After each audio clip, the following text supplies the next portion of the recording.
Welcome to an evening with E. Patrick Johnson. My name is Deborah Thomas. I'm the interim director of the Gender, Sexuality, and Women's Studies program in the Alice Paul Center and a professor of anthropology, the R. Jean Brownlee Professor of Anthropology.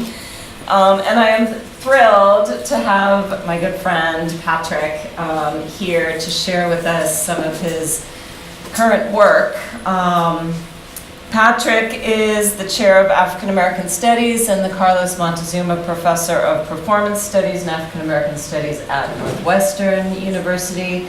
He has also been chair of Performance Studies, and he is a scholar artist, which is that lovely hybrid category of somebody who creates knowledge in an embodied way and yet is able to think about how the body theorizes as well. We've seen several iterations of his just past recent work, Sweet Tea. One of them was actually right here about 3-4 years ago, 5 maybe. And he's going to tell us a little about his new project, Honeypot, today. You should know that E. Patrick Johnson's books have won a number of awards, and that he's really worked at turning text and an oral history interviewing process into various kinds of performance, into film. So one of the things that is so fantastic about working with E. Patrick is the forms of kind of transmediation that he's able to do with his work, and thinking about what the different affordances are that each technology or each generic form gives to the kinds of thematic aspects of the topics that he's working on. As we all know, that way of working also requires attention to the relationships between the ethnographer or the performer and the collaborators, the people with whom he is working. So this kind of multimodal work also requires a different kind of public face and a different kind of interaction from more traditional text-based academic research. And this is what we celebrate in E. Patrick's work, and I will let him go ahead and give his talk. Please welcome. I would also like to say thank you to Deb and people here at the LGBT Resource Center and the Gender, Women, and Sexuality Studies program, and all the other sponsors that made this possible. And again, thank you all for coming out today. I am, as Deb said, I'm working on an oral history project about Black Southern women who love women. And the idea was to do a traditional academic oral history, ethnography, and then do a more creative version of the same source material, and that they would publish the work side by side. And I really became excited about that because, as Deb said, I'm really interested in different methodologies, and particularly creative methodologies for doing academic research, because I wanted to imagine that we have a space for the imagination to play a role in analytics. And if we can't have a space for the imagination as a site of radical politics and play and performance, then why are we here? Here's the rub. When my editor sent the traditional academic book out to readers, I got great feedback. The book is in production. I'm expecting the page proofs, not the page proofs, the what do you before the page proofs? What do you call it? Copy edits. Any day now. But for the creative nonfiction version, the readers didn't like it at all. Like, at all. And the pushback had a lot to do with wanting a book that wasn't before them, and that is wanting some of the traditional things that come with oral histories and ethnographies, demographic information about the cities where the women are from, more explicit talk about my positionality as a man doing work on women's stories. All the stuff that's in the other book. And rather than engaging what was before them on its own terms. So I share that with you as a way of saying this, doing the work that I want to do in terms of engaging creative forms to approach academic work is not always easy, and there's resistance to that, particularly because of the sort of hegemonic culture of empiricism and quantitative research and empirical research. And I say that not to indict empiricists, because we need that work too, but it's the hegemonic component of it. So all that to give you context about what I'm going to share with you today. Because of the wonderful parallels between the life of bees and the associations of honey to the women I interviewed, I wanted to find a way to tell these stories that would draw on those parallels. I was also inspired by the creative and inventive ways in which the women live their lives and narrate their experiences.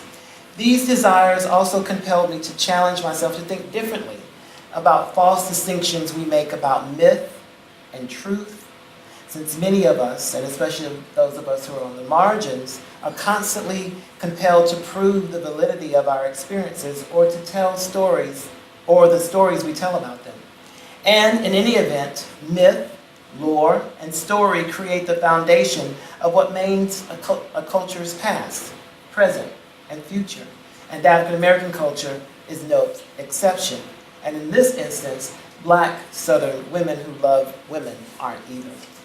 Unbeknownst to many, we could not survive without bees, for they pollinate flowers, plants, and trees that produce our fruit and vegetables. They are the only insects that produce food, honey, that humans eat. One of the most interesting things about the life of bees is that their colonies are essentially female-dominated communities of worker bees, so called because they maintain the colony by flying off to collect pollen and nectar for the hive, keeping the hive clean, building the honeycomb, storing the food, nursing and feeding the larvae, and making honey. Who does that sound like? Given the history of slave labor in the South in particular, where women worked both in the fields and in the plantation home, bore and nursed their master's children and her own, and did so with dignity and pride, it is not a far stretch to make an analogy to the work of female bees. Indeed, the metaphors about the industriousness of bees, or sayings such as busy as a bee, apply to the lives of Black women who fiction writer and folklorist Zora Neale Hurston suggests through the wisdom of her character Nanny are the, quote, mules of the world. And according to one group of scientists, it is likely that honeybees all had one common ancestor in Africa. Thus, the connection to the history of Black women of any sexual orientation and bees abounds. Male bees, called drones, are fewer in number. They are larger and wider than female worker bees and do not contribute to the maintenance of the hive. For example, the cleaning, foraging for food, production of honey, etc., beyond reproduction. They hang together in groups called a scarp, where they detect queen bees in flight. The drones compete for copulation rights, and if he wins those rights, he injects his sperm into the queen's abdomen while mounted to her and flying in midair, his penis and other abdominal tissue ripped from his body during copulation. Ouch. He then dies while the queen continues on in her search of more drones to mate with. If a drone does survive copulation and returns to the hive, the worker bees eventually push him out, typically in autumn before the hive goes dormant for the winter, because he's of no further use to the hive. The connection between drones and men in general, and Black men specifically, are not as obvious, maybe for some of you, and those comparisons that might be made run the risk of reinforcing stereotypes of Black men as lazy and promiscuous. For example, Over 80% of the women I interviewed recount stories of sexual assault at the hands of male relatives. But it would be unfair to make an analogy between black men and drones in this regard, because the sex between drones and queen bees is necessary and solicited by the queen bee in order to populate the hive, and is not the same as sexual assault. In Honeypot, then, the drones represent not so much a direct analogy to the role that they play in a real hive, but represent more a composite of the male behavior described by the women I interviewed, some of which include sexual assault, misogyny, and sexism, as well as protectors, confidants, and lovers. What I offer here, then, is a vision that came to me as these stories flowed like honey over me. What emerged was a character named Miss B, who functions as a liaison between the world of black Southern women who love women, a hive, and me. Perhaps it was pure serendipity that this B first appeared in the epilogue of a draft of my book, Black, Queer, Southern Women in Oral History. That's the one I told you about that's in production. Which is drawn from the same oral histories as this book, but presented in a traditional academic format. But as I made the decision to write two separate books based on the same source material, one academic, one creative, the B decided that she wanted her own story. In the tradition of the African oral tradition, Miss B is a trickster figure who is both of this world and outside it. She blurs the line between the sacred and the profane. She exists in the past, present, and future, transcending time and space. She is a composite of many of the black Southern women I know who, much like my grandmother, curse like a sailor out of the same mouth that she praised Jesus. Women for whom this tradition spoke to their humanity rather than to what some might deem hypocrisy. She is also a composite of the women I interviewed for this book, some of whom were open to sharing their stories while at the same time understandably cautious about relaying some of the most intimate details of their lives to a male listener. Miss B is often crass, but never cruel, confident, but also vulnerable, a chain smoker despite knowing it's bad for her. She's that family member who gets on your last nerve with her antics, but who you could not imagine the world without. What she is ultimately, the human ancestor figure, is left to the reader. But for me, Miss B serves both as my alter ego and my conscience about what it meant for me to bear witness to these stories. She is also what Jacqueline Freeman refers to as an overlighting being, a bee who is, quote, the representative of the hive and at the same time has the responsibility to the bee kingdom, the repository of the hive's history, and the emissary who speaks on their behalf, end quote. Bees are a part of the insect species Hymenoptera. I find it productive then to allegorize the root name of the species, hymen, as the name of the hive over which Miss B resides. In Honeypot, hymen is located in the nether regions of the south, under which a massive river flows. Are y'all getting my metaphors? Miss B is both the keeper of the word and the protector of hymen. No one may enter without her blessing. Are y'all getting my metaphors? Along our journey into this otherworldly place, Miss B and I engage in conversations about life, love, politics, and her sisters. Though it is she who chooses me to collect these stories, she reminds me of the stakes and of the responsibilities of bearing witness to another's humanity as we reveal ourselves to one another and to ourselves. And so do the women whose stories buzz in the sacred space of the hive. So that's from the preface of the book to sort of set you up. And here is from chapter 1, The Adventures of Miss B and Me. Have fun. That's me telling you to have fun. Is the doorbell broken? I mumbled to myself as I stumbled down the stairs, trying to zip up my jeans and button up my shirt. It's Monday morning, so I know it's not Jehovah's Witnesses. The knocking turns into pounding, and I become worried that something has happened.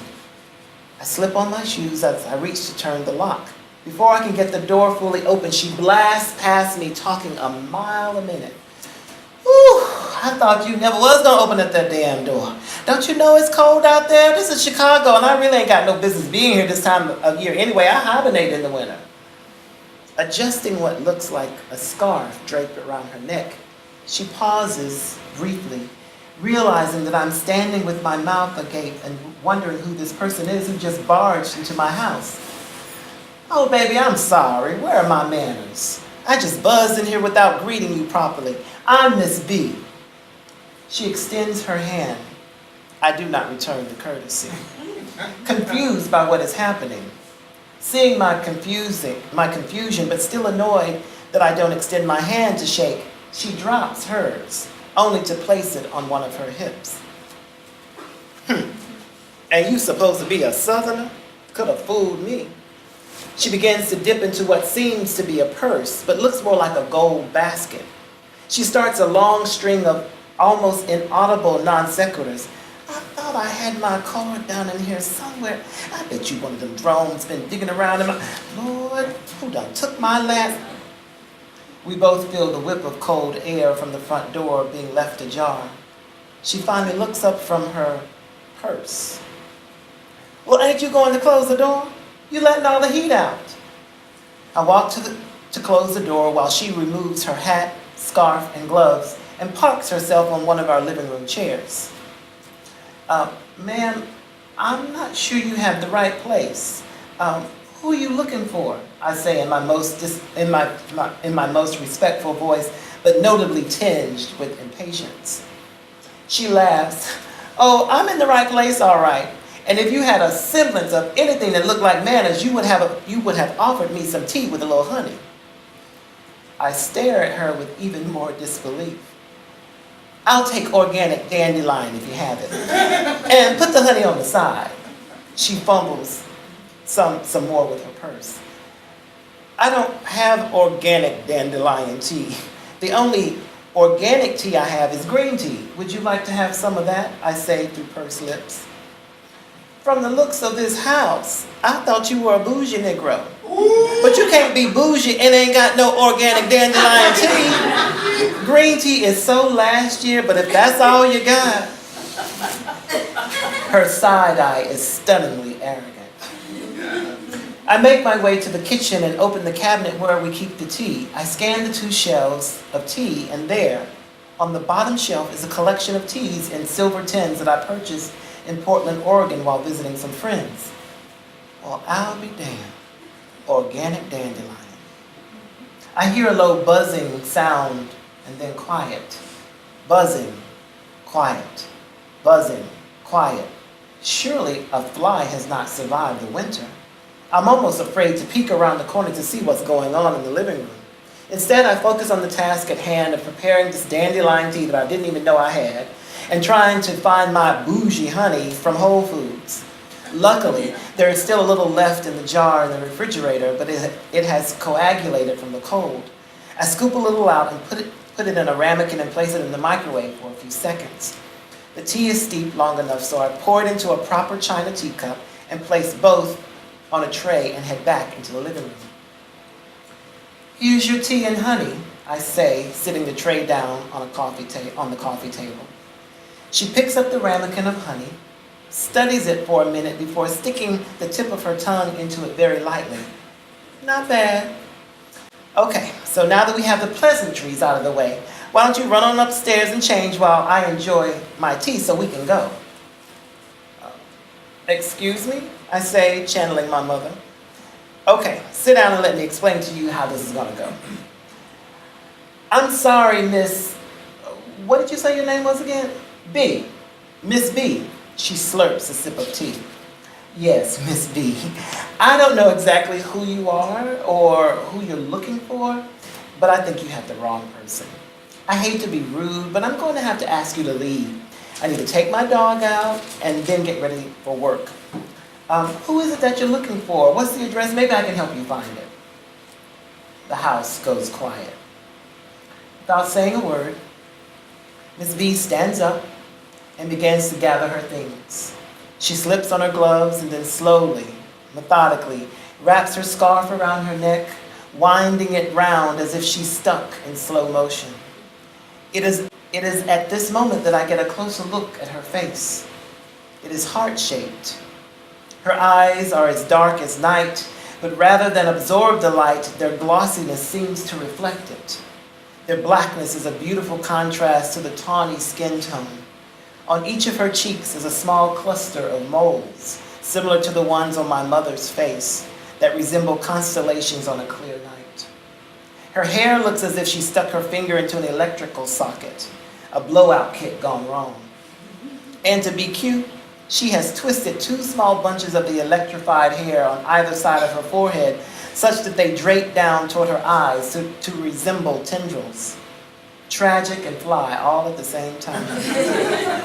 She puts on her coat just as methodically as she did her scarf before bending over to slip on her shoes. Her ass seems to blossom from her body, extended out far beyond any butt I have ever seen, including my own. She squishes her ill-fitting hat on top of her head, adjusting it on either side while pretending to look into an imaginary mirror. After she adorns herself in her outerwear, she takes one last slurp from the tea and moves silently toward the door. My dog's barking has reached a fever pitch, as if he senses that something is off. I'm so sorry for the confusion.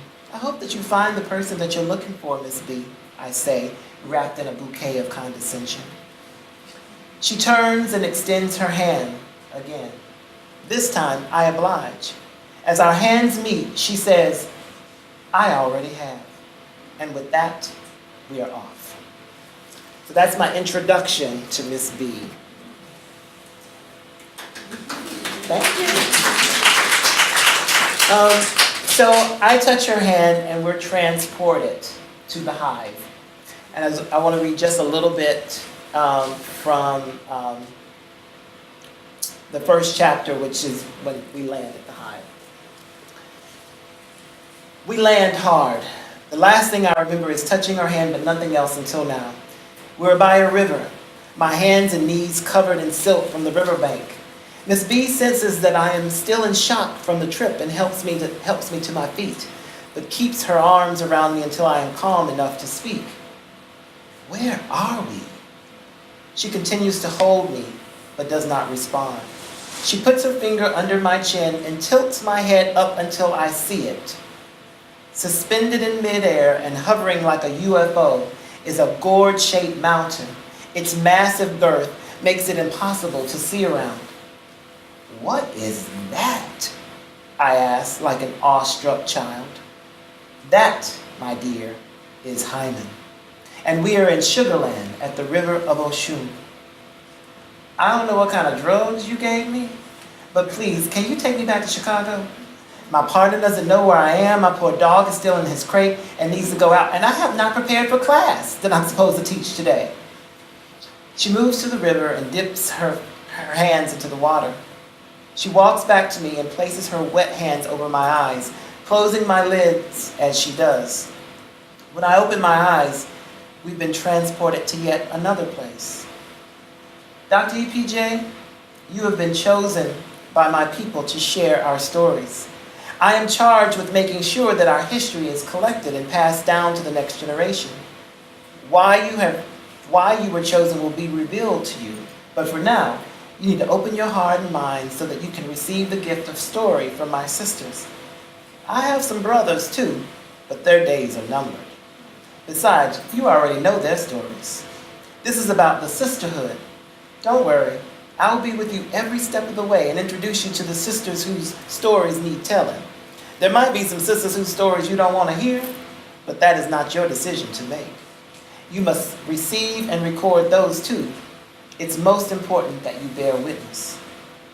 We, for good or bad, all work together toward one purpose, and that is maintaining our hive. The river of Oshun that flows beneath us is our spiritual foundation.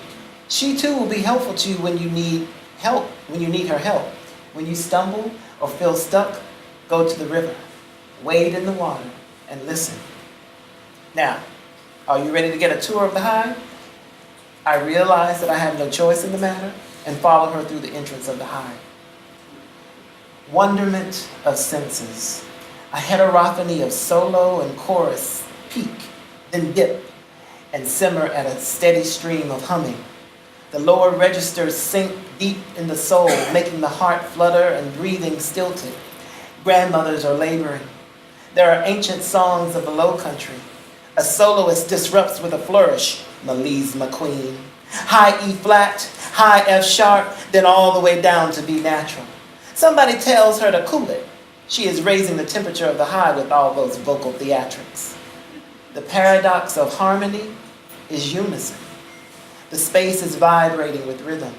Swooning to that rhythm are swarms of bodies touching, wordlessly directing other bodies where to move.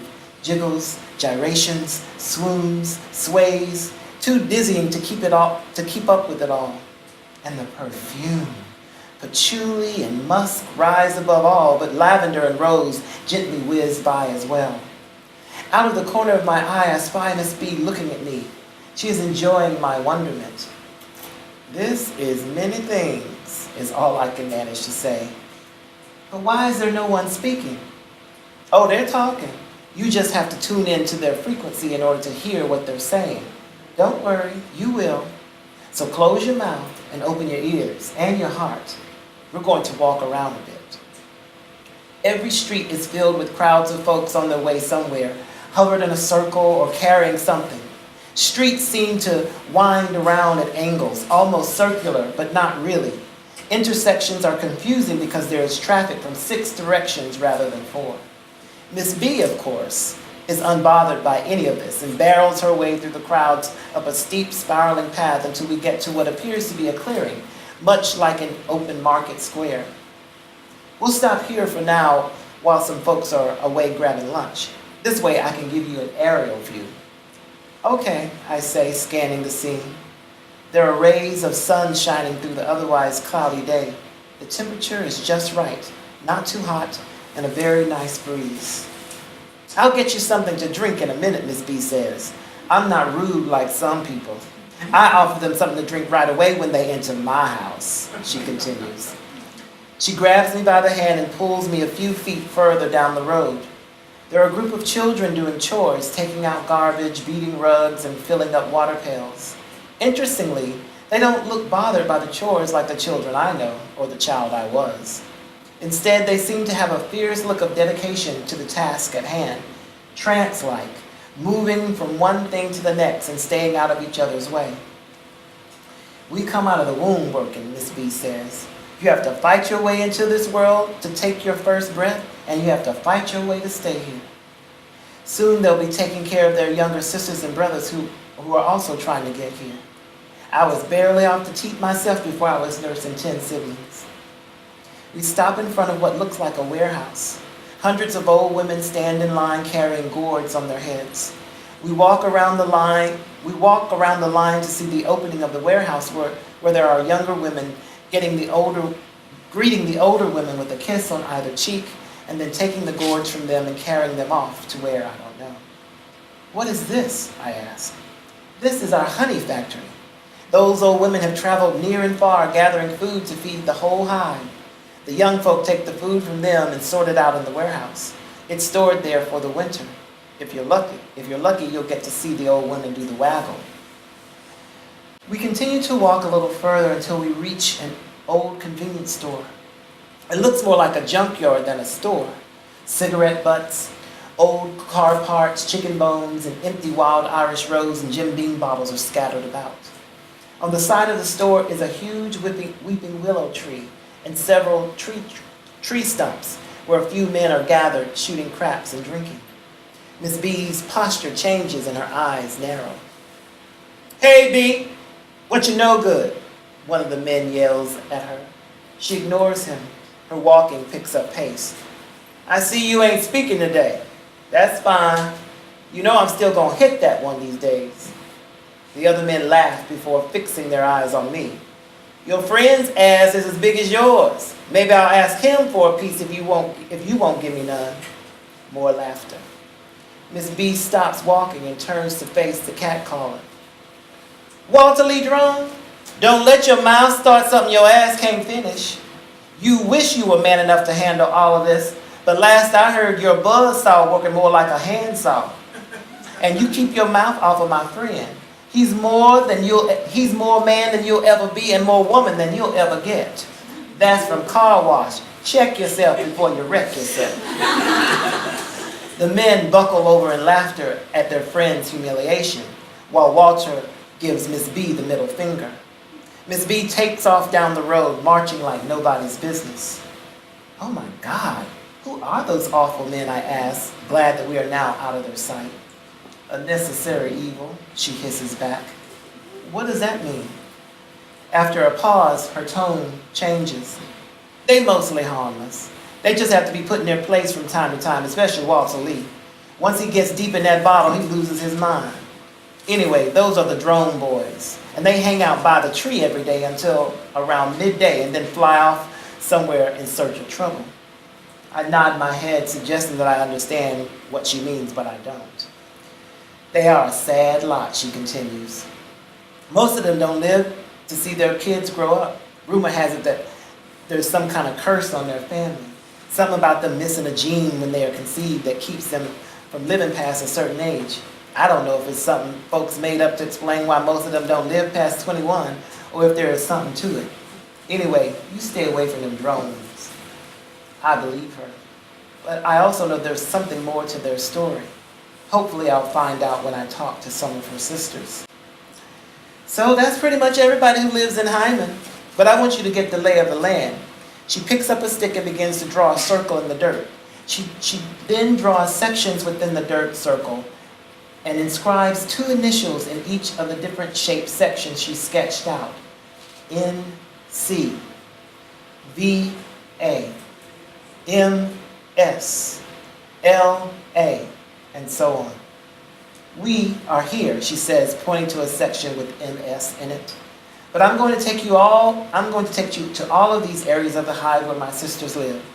Now what you need to know is that not all of us are alike, depending on where we live in the hive. And we got different ways of doing things as well. Some places got different tastes in honey. I don't eat everybody's honey. I have to see how it's made, because you know everybody's kitchen ain't clean. You know what I mean? I shake my head in agreement. My mama always said that about other people's chitlins. See, I knew we had some Southerners in the house. We'll start down here in MS and work our way around the hive so you can get different perspectives based on where folks live. And don't you worry, I'll introduce you to everybody. They're expecting us. She walks ahead of me and then stops. The other thing I forgot to tell you is that even though we are all into unity and so on, we do have our little clashes. We got some sedated folks who live in the more populated areas. We got some masons, carpenters, and miners. And I'll stop here. I have a footnote here. Those are types of bees, and that's actually very important. So we got some masons, carpenters, and miners who live in more rural areas and tend to be a little country. We even have some miners who came here from Europe, who mostly keep to themselves. They always look ashy to me. I keep telling my good girlfriend Nancy, who I'll introduce you to, that those folks needed to discover the butters, starting with cocoa. And Lord, don't let them get wet. You talking about smelling like the funk of 10,000 years? I'm here to tell you. Anyway, in addition to being stank and ashy, they are not to be trusted. They will lie, steal, and cheat and claim that it's your fault that you've been lied on, cheated, talked about, and mistreated.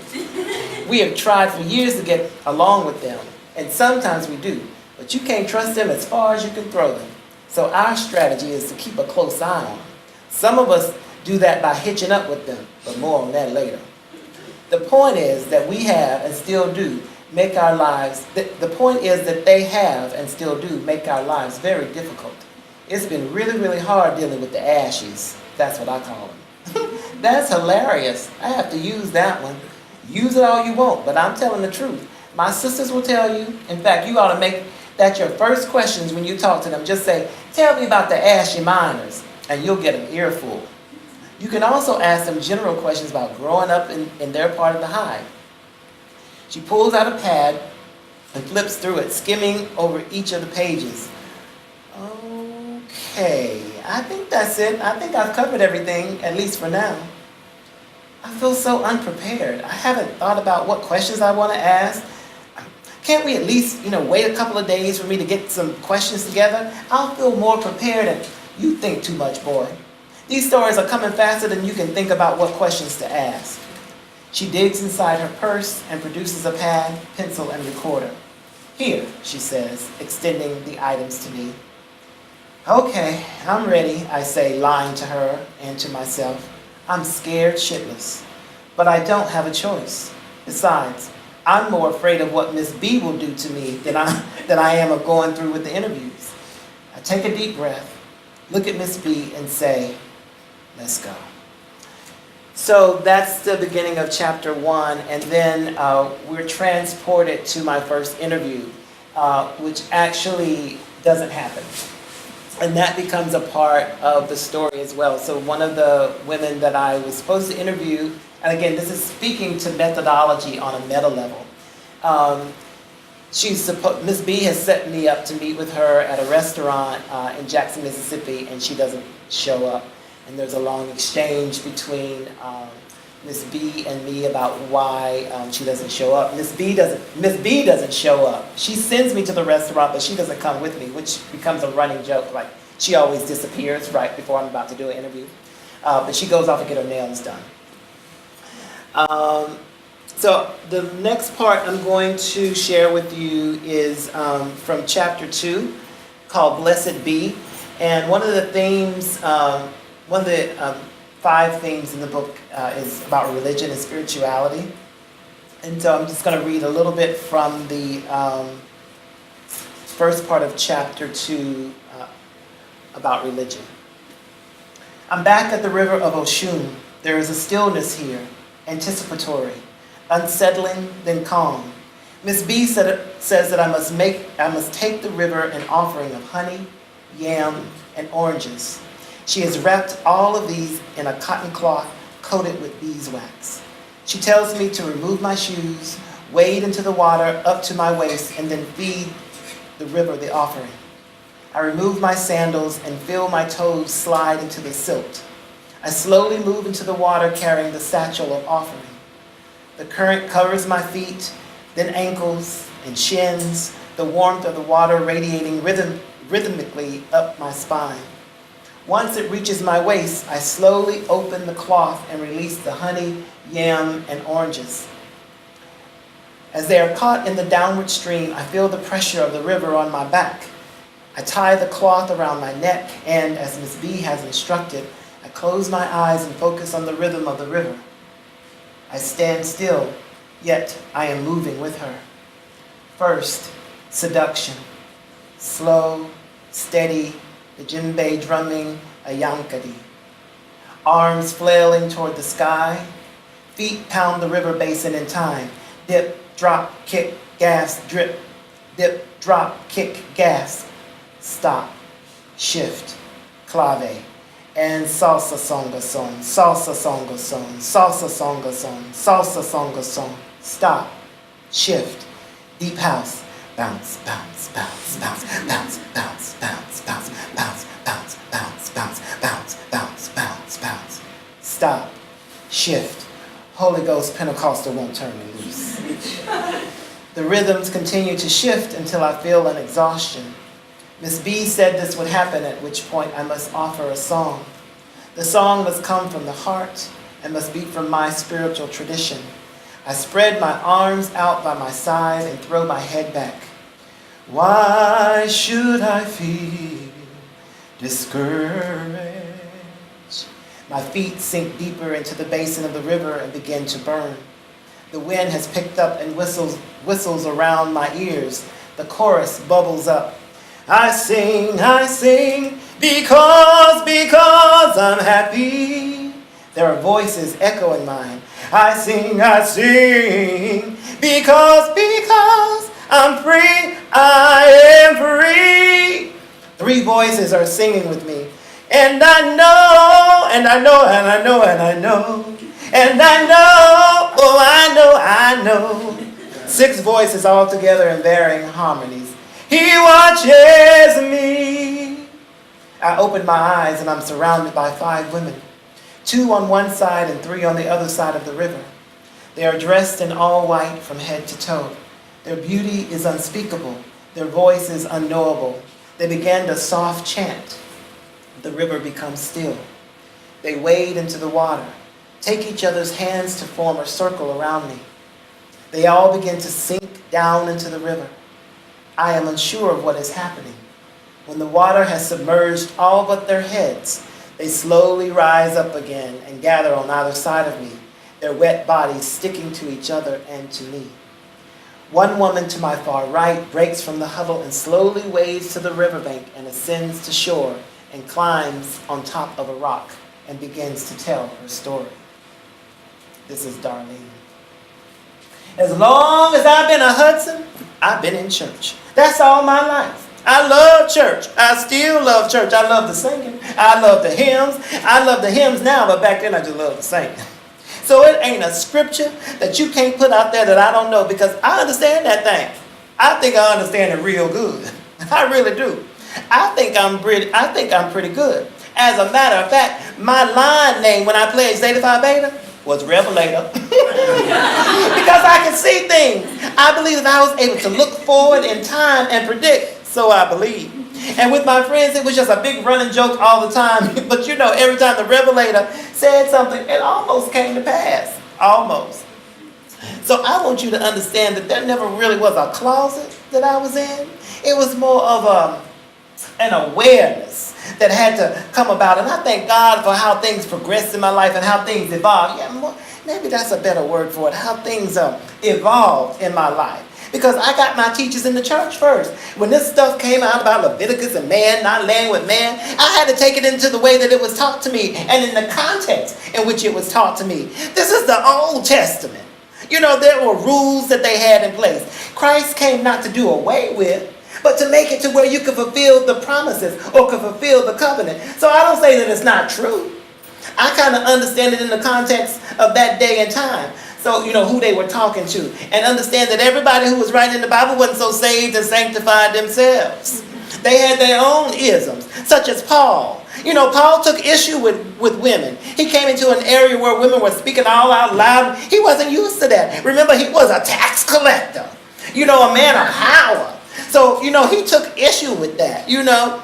So he silenced the women. Put something on your head and hush. You know what I'm saying? So I put things in context. I kind of understood what was happening in that day and time because that's how I was taught. Now this is what was going on in this day and time. It said, you know, about eating swine. It talks about blends being mixed. There were reasons why those people wrote those things. It wasn't to govern, it was to govern that body of people. I don't think nobody in that day and time had any idea that it would be used and rolled forward in time to become the do's and don'ts of the world that subscribe to it. You know, I live with a Buddhist. She don't subscribe to all that because I never met a more balanced, believing, affirming person, and baby, she'll get in there. That's where she gone now. Somebody else is getting their Gahansa today. She's going to do what she's going to do, and I ain't trying to get all up in that. But I appreciate it. So you got this big Pentecostal woman here, and you got this Buddhist woman here, and you put them powers together, and God has blessed us, you know. The universe has yielded itself very favorably for us.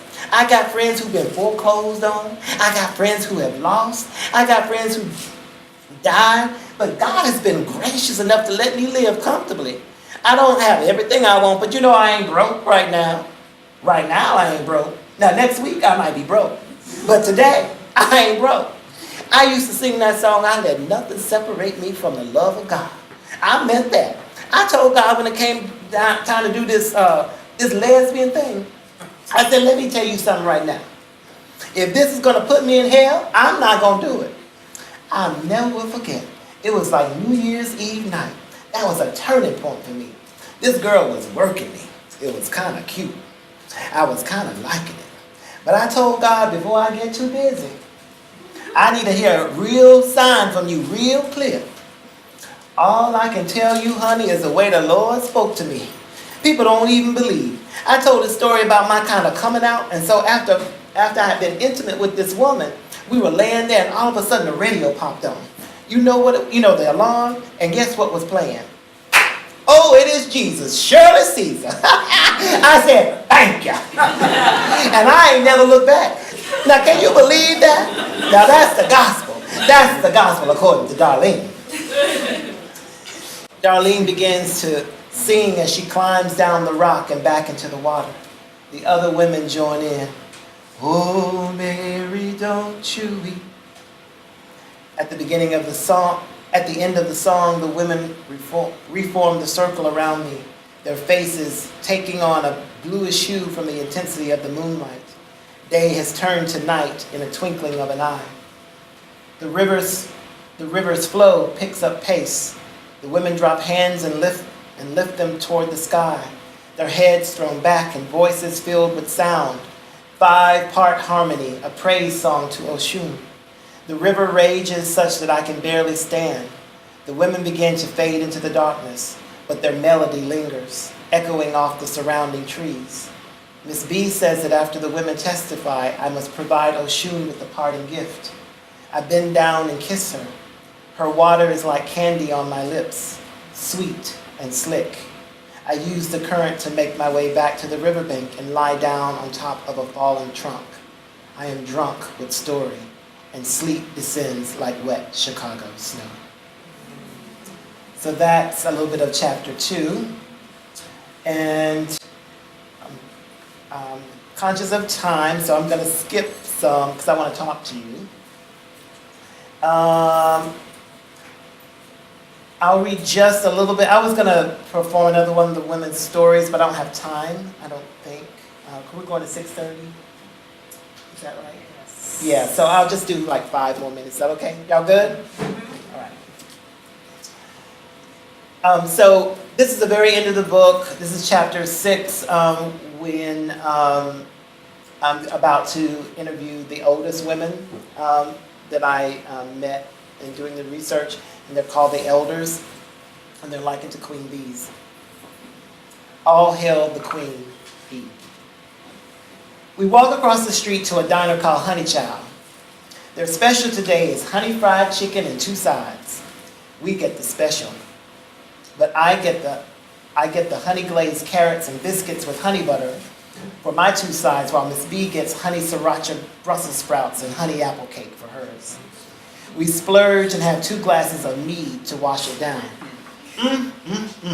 Sue sure did put her baby toe in this food today, Miss B says, licking her fingers of the bits of fried chicken. I've been coming here for years and it never disappoints. It's one of the few places in the hive where you can get down home cooking with a twist. Most everybody goes outside the hive to eat these days, foraging for the next it place. But I don't care what nobody says. Can't nobody hold a candle to Honey Child. It certainly is good, I say, taking the final swig of my drink. So you said you were going to introduce me to some special women. Are they close by, or do we need to go on another road trip? You left your Lexus at Sippy City. I called the club this morning. It'll be all right. Besides, we won't be taking any more road trips. The women are close by. Let me get the check. She gets up and goes to the counter, pays the bill, and then comes back to the table. Okay, let's step outside so I can have a smoke, and then I'll introduce you. We're standing outside of the restaurant while Miss B lights up. Her face becomes pensive, like she's plotting some grand scheme. She begins to hum what sounds like the old Walter Hawkins song, Be Grateful. Are you humming Be Grateful? That's one of my favorite songs. It was my mother's favorite too. She used to play it all the time. Even when before she passed and didn't know who I was, she'd look at me and say, "Sweetie, could you play my song?" She had an old record player that still worked, and I'd pull that record out of its worn jacket and put it on. I had to put a nickel on top of the needle to keep it from skipping. I remember it would skip every time Lynette Hawkins would get to the vamp. Be great, be great, be great. She never could get the full out. Her laughter turns to tears. Mama, finally just take the nickel on the needle so she wouldn't have to worry about it. Oh, how I miss her. I grab her hand. I bet you're a lot like your mother, Miss B. Fierce and feisty. You got that right, she says, wiping the tears away. We don't have a lot of elders here in the hive. That's why I want you to meet those who are left. These are queen mothers. They are the matriarchs of the hive and are responsible for our very existence. We have one reigning queen and 4 former ones here in the hive, which is rare. Typically, not more than 1 queen mother can exist in a hive. In fact, I remember when I was a little girl, they chased 1 queen mother out. Rumor has it she was always keeping up drama and was jealous of her own daughters and felt threatened. Nobody has been put out since, but that is because we in Hyman voted to change the rules so that the former queen mothers can stay in the hive after they step down, as long as they don't meddle in how the new queen mother rules. So far, it's worked. As Miss B and I head down the road, Be Grateful is stuck in my head and I begin to sing. Miss B joins in, harmonizing her alto with my tenor. Be grateful. I bet you didn't know I could sing too, I state proudly. You're all right, I guess. She chides. In the distance, I see a big white house with a long porch. The yard is dotted with trees, but there is a huge weeping willow closest to the house, its branches scraping the ground in the gentle breeze. There are 5 women sitting in rockers on the porch, but I can't make out what they are doing. This house we're coming up on is called the House of Queens. It's where all the former queen mothers live. The reigning queen mother lives a bit up the hill in her own house, and she don't interact with the former queens that much, but the oldest queen mother, Miss Ada, is still alive, and you'll get a chance to meet her today. The queen mothers know you're coming, but they don't want to talk to you one-on-one. They gather every Saturday morning on the porch and do their thing. Snap beans, grease heads, quilt, dip snuff, and most importantly, gossip. They said that you could just come and sit and listen to their conversation. I thought that would be a good idea too, because once they get going, they can spin some amazing tales, stories you might not get in a one-on-one. Okay, I say, a bit confused about how all of this is going to work if they are having a conversation amongst themselves rather than talking directly to me, but I go with the flow. When we are a few feet from the porch, the women come into full view, and they are beautiful, but in different ways. They represent every hue from deep chocolate to cafe au lait and seem to range in age. I would not be able to tell who's the oldest or the youngest. Good afternoon, Queen Mothers, Ms. B says with a respectfulness I've never heard from her. This is Dr. EPJ, who I told you about. The women all look up briefly from their business at hand and once me over. They all give me a look of welcome and pity all at once. Hello, Queen Mothers. It's nice to meet you all. Thanks so much for allowing me to listen to your stories. I used to listen to my grandmother tell stories all the time. I even wrote my dissertation on my grandmother and write about her in my first book, and I don't finish the first sentence because I can feel Miss B's eye burning a hole in my head. He's young and easily excited, but he'll be all right, Miss B says, trying to smooth over my awkwardness. Now, EPJ, down at that end is Queen Mother Ada. She's the oldest living Queen Mother. Next to her is Queen Mother Cherry. Then there's Queen Mother Lori. To her left is Queen Mother Ida Mae. And closest to us here is Queen Mother Mary Ann. Rather than speak, I simply nod after each introduction. The women turn back to their tasks, and Miss B and I take a seat on the steps of the porch. So I'm going to skip to the last part that I'll share with you today. Oh, this is fun. I was going to skip over this, but I'm not. It's too much fun. Miss B, I've just been told a really horrific story by one of the Queen Mothers. So one of the things that happened when I was doing field work is, as I said earlier, a lot of women talked about experiencing sexual trauma. And in a couple of instances, the stories that they told me were so horrific that I was affected emotionally, and in 2 instances went into the ugly cry during the interview. So much so that the woman who I was interviewing was consoling me. So I wanted to sort of allegorize that here, and so that's all I'll say. Queen Mother Lori pats me on the knee and gets up and walks into the house. I'm paralyzed by the story she just told me and not sure I can handle hearing any more like it. I long for the love stories I heard in the field of wildflowers, but they seem a lifetime ago. How could one person survive so much heartache and strife and still be so resilient? Miss Laurie comes back outside with a glass of mead on ice and hands it to me. She knows I've been shaken by the stories I've heard so far. I down the glass quickly and give it back to her. I feel more settled already. She goes back to her chair and up walks Miss B and Queen Mother Ida May. I hope you didn't think these were going to all be uplifting stories just because they're told by elders, Miss B says, pursing her lips. Yes, we have stories of love and sex and art and politics and what have you, but we also have stories about what a fucked up place this world is, and especially for women. And when you add black and sweet on women to the list, you can best believe it's gonna be on and popping. I guess I knew that intellectually, I say, but I guess it's different when you bear witness to so many stories about it. It's a lot to take in at once. I don't know, Miss B. I don't know if I'm the one who should be collecting these stories. Queen Mother Ida May, who is still standing next to Miss B during this exchange, cuts her eyes over to Miss B as if to ask, are you going to handle this one or you want me to? Miss B puts her hands on her hips and I brace myself for the read about to come.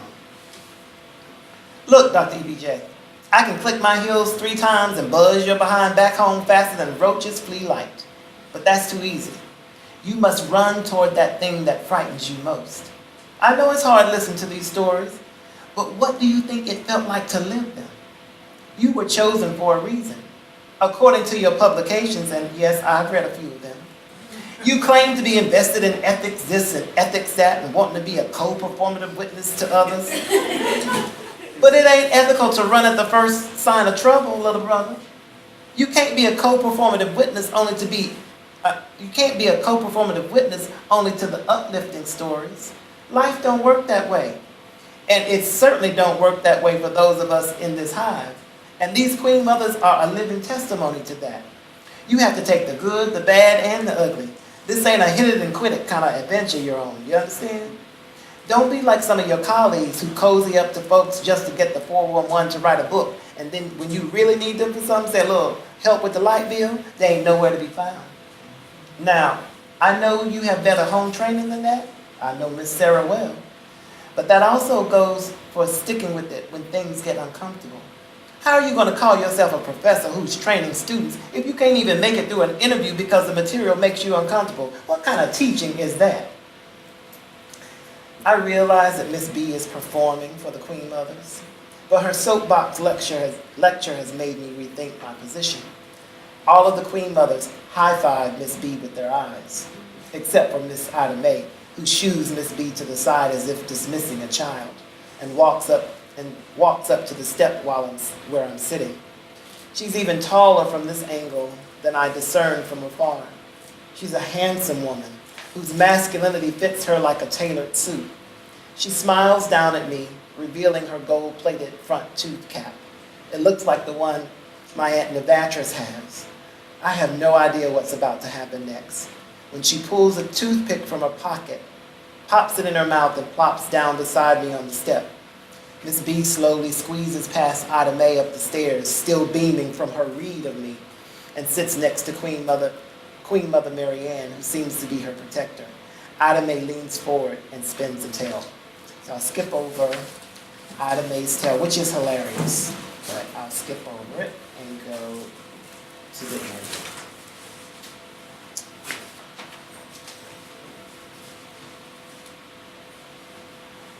So this is the end of Queen Ida May's tale. Queen Mother Ida May stands and lights a cigarette and walks back to the weeping willow tree. Her walk has a sadness to it, like a ritual processional of mourning that one has to make in order to heal. It strikes me that melancholy clouds the air after a story that is mostly filled with humor and resilience. Still nestled against Queen Mother Mary Ann's leg, Miss B raises up a song. Ain't gonna let homophobia turn me round. Turn me around, turn me around. The Queen Mothers join in on the turn me around. Miss Ada and Miss Cherry on soprano, Miss Lori on alto, and Miss Ida Mae booming a baritone from the yard. And I add my tenor. The Queen Mothers continue to hum the song as Miss Ida Mae makes her way back to the porch and takes a seat in her rocker. Miss B is weeping, her head buried deeply in Miss Mary Ann's thigh. The women's humming continues until Miss B's weeping subsides. She wipes her eyes with the hem of Miss Mary Ann's skirt, stands and works her way down the steps past me and heads out toward the tree. I get up and run after her to make sure that she's okay, and she stops, turns to me and says, "I'm okay, baby. I just need a minute. You go on back to the porch. I'm sure Miss Mary Ann will share something once the spirit moves." I head back to the porch as Miss B walks down the road into the heat of the day. The Queen Mothers are back at work scaling fish, peeling papayas, and snapping beans. The only sound in the air is that of their hands in motion and the trees, and the trace of their singing still ringing in my ear. All right, very last thing I'll read to you is the epilogue of the book.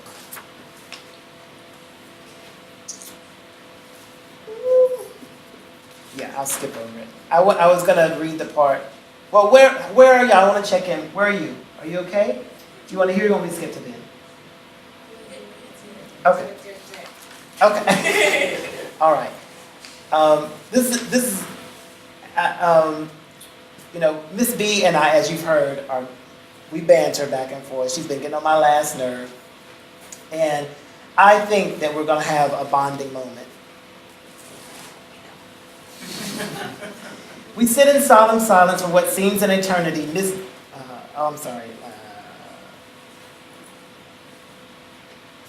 I got to skip for it to make sense. Okay.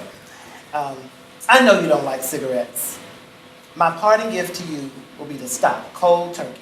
Right here and now, she says with a serious look on her face. Really, Miss B? You're going to give up cigarettes just like that? Just like that, she says, snapping her purse shut and throwing it down the stairs. Wow, that's amazing. But you shouldn't do it for me. You should do it for yourself. Smoking causes cancers and all kinds of health problems. And according to the CDC, black women have a higher incident of cancers related to smoking. She gives me the side eye. You really do know how to fuck up a tender moment, don't you? Hand me my pocketbook so I can get me another cigarette. I walk down the steps, pick up her pocketbook and hand it to her, shaking my hand. I should have known it was too good to be true. She lights up another one and I sit down beside her looking out at the hive. We sit for a while more in silence, the vibration of all the activity around us paralyzing. Come with me, Miss B says, standing up, putting out her cigarette and extending a hand to me. I grab her hand thinking we're going to be magically transported to another place as before, but we're not. We walk hand in hand through the town square and up the road past the places she took me when I first entered the hive. After a while, I realized that we are headed back to the field of wildflowers where I listen to the women tell their love stories. We come to the clearing. Miss B turns to me.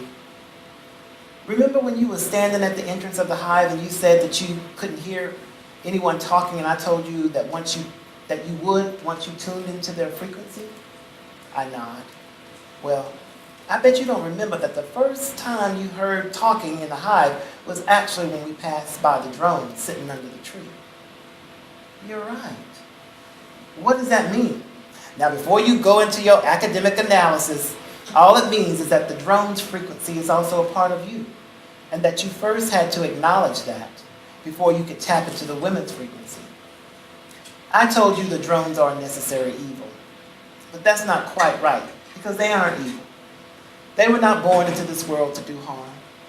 In fact, this activist group I used to belong to that met at the Combahee River on the other side of Hyman drafted a statement about drones that in part states that we do not believe that it is their droneness per se, their biological maleness that makes them what they are. It's just sometimes the world teaches them to do harm because it seems like the easy way to deal with hurt. or the world punishes them the way it did my father. So we keep holding out hope for our brothers. I think I understand what you're trying to say. I say, not fully understanding. Miss B digs into her purse and pulls out a small vial. Here, she says, placing the vial in my hand.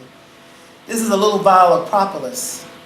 We use it for many things here in the hive. Sealant, protectant, caulk, chalk, healer, peeler, antifungal, antibacterial, you name it, she screams, channeling her inner Shirley Caesar. Use it sparingly. I was hoping someone would get that joke. Use it sparingly, she continues. A little goes a long way. Just put a little dab on your lips to speak truth to power, or on your hands to write authentically. And as you become more in tune with the frequency of your truth, the other uses will be revealed to you. You have the gift of gab. That was your birthright as a Southerner. Now you've been given the gift of other stories. Your burden is to hold them. I take the vial, open it, and dab some of the propolis on my finger and smear it on my lips. Miss B holds out cupped hands as if offering me a sip of water from them. Not knowing what to do, I mimic her and cup my hands as well and extend them towards her. When our hands meet, a ray of light bursts through the clouds and a symphony of sound erupts. I look up and a black zigzag mask hovers hundreds of feet in the air, alternately hiding the sunlight. As it gets closer, the ground begins to vibrate and the words of sonorous buzzing become audible. We speak our truth to you today, tomorrow, and always. You have listened with an open heart. You have listened with an open mind. You have listened. Remember that these are not your stories. Remember that these are your stories. Both and, neither nor, just remember. Deidre, Kate, Nancy, Malou, Alpha, Emily, remember. Julia, Darlene, Lynn, Monica, Shannon, remember. Joy, Lisa, Monica, Bonita Blue, Winnie, Lenore, and remember. Alma, Diane, Felicia, Nora, Michelle, don't forget. Lorinda, Shatika, Rose, Tommy, Pat, Sharita, remember. Shonda, Q, Iris, Joan, Priscilla, and remember. Ada, Cherry, Ida, May, Lori, Marianne, remember. Miss B's head begins to elongate, her mouth and nose disappearing into her face, her eyes stretched downward to resemble black diamonds. What once were tendrils of twisted hair harden and move about robotically. Brown and golden fuzz sprouts all over her body and her ass balloons toward the ground. Her arms and legs seem to grow attachments that extend to the ground, while out of what once were her hips bursts another set of legs. Her purse is stuck to her left hind leg. Another purse appears on the right hind leg. The swarms out of sight. The sky darkens. Miss B is now facing me. My heart is beating out of my chest. She rotates slightly to the left, then to the right, and then hobbles toward me, her mandibles caressing my face. Remember, she says. The swarm surges back above, and the sun slivers through the darkened sky. Out of each of Miss B's shoulders emerges two translucent sheaths. They pop and whistle as they extend the length of her buttocks. I study the web-like veins running through these enormous sheaths, mesmerized by their intricacy and how their translucence should not be mistaken for fragility. Miss B steps back from me, gently moving her new additions. Flap, flap, flap. Flap, flap, flap, flap, flap, flap, flap, flap, flap, flap, flap, flap, flap. The wind from the flapping wings knocked me backwards onto the ground. Miss B is in flight. Miss B! Miss B! I shout into the windstorm as the sky envelops her trace. I look down at the vial, clench it with my fists, and pull it close to my chest. I savor the sweetness smeared across my lips and listen for a sign to remember. And then finally, the epilogue. Woo! All right. Summer solstice in the south marks the longest sundown of the year as dusk winks into nightfall. Amidst these hot, humid days is a smorgasbord of sensory overload. The shrills of children on the playground swinging toward the sun with each and every push from their big brother or sister saddled with their care. Grandmothers sitting gap-legged, their aprons creating a basket to hold the green beans they're snapping for Sunday supper while gossiping grown folks gossip. Old men down by the stump, drinking brown liquor and telling lies, while slyly ogling fast-tailed girls who ought not to be wearing those short skirts. The smell of bergamot, royal crown, and a burning kitchen, accompanying a little girl's teeth sucking and head jerking when the hot comb gets too close to her ear. The calming sound of the river's stream rushing over rocks while neighbors dip their fishing lines for a quick catch of the day. Or the smell of crappies floating in a black cauldron of grease, waiting to be scooped up and lovingly placed between 2 pieces of light bread slathered with mustard and coleslaw on a cheap paper plate. The backdrop for this carnivalesque theater is the kaleidoscopic brilliance of flowers in bloom. A splash of pink azaleas here, a cascade of honeysuckle there, a bouquet of Stokes aster and phlox huddled near a burning bush, a spray of golden forsythia reaching toward the sky, a cluster of irises, Indian pink and false indigo, beaming with pride, a gathering of stargazer, swan lily and lily of the valley kneeling in prayer, a smattering of bee balm and hibiscus arrogantly throwing shade at the pestering flies, a blanket of summer snow, blinding with its virgin whiteness the buzzards circling above, and then the lull of light and lush and scent is the ethereal sound of 12,000 beats of wings, the buzzing of the honeybee. Up and over, down and around, she tickles the noses of the children playing in the sun. Rests for a while on one of the grandmother's apron strings while taking in some of the tea. Stings one of the old men on the eye and runs off with his whiskey. Dodges the curling iron to deliver a droplet of honey salve for the seared ear. Plunges toward the river's fury and skims the surface to quench her thirst. And feasts on the fish sandwich long enough to make sure it has enough Old Bay seasoning, the big bones picked out, and the grease fresh. All of this before following the beeline to the anther to receive the flower's offering of pollen in exchange for fertility. She gorges on history's nectar, her prophecies primed at the ready for each sugary sip of sustenance. Her legs arch back in time, she brushes her hair on pollen reveries.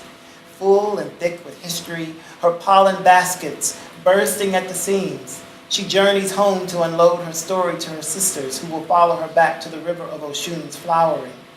The elders swarm and tremble and swarm, dancing on daisies, dandelions, and daffodils, this succulent place of memory feast. 300 trips for slavery, 100 trips for Jim Crow, 50 trips for civil rights, and countless trips for the burdens of Black women who love women. Their loads are heavy, for they are aging. Their buzzing is labor, for they are tired. But they must make the journey to feed the royal jelly to those yet unborn. They must be told from where they have come. Twilight is near. Dancing is done. The hive is still. There is only the tender touching of wings gathered around the queen. She is pleased with their work. Stories are being spun here. There will be food for the winter. The drones will die, and the children will come in spring. I only know from what their wings have whispered in my ear. This book is where the dreams of bees are kept. I am a beekeeper, patiently listening to my sister's stories as I continue to harvest honey for the honeypot.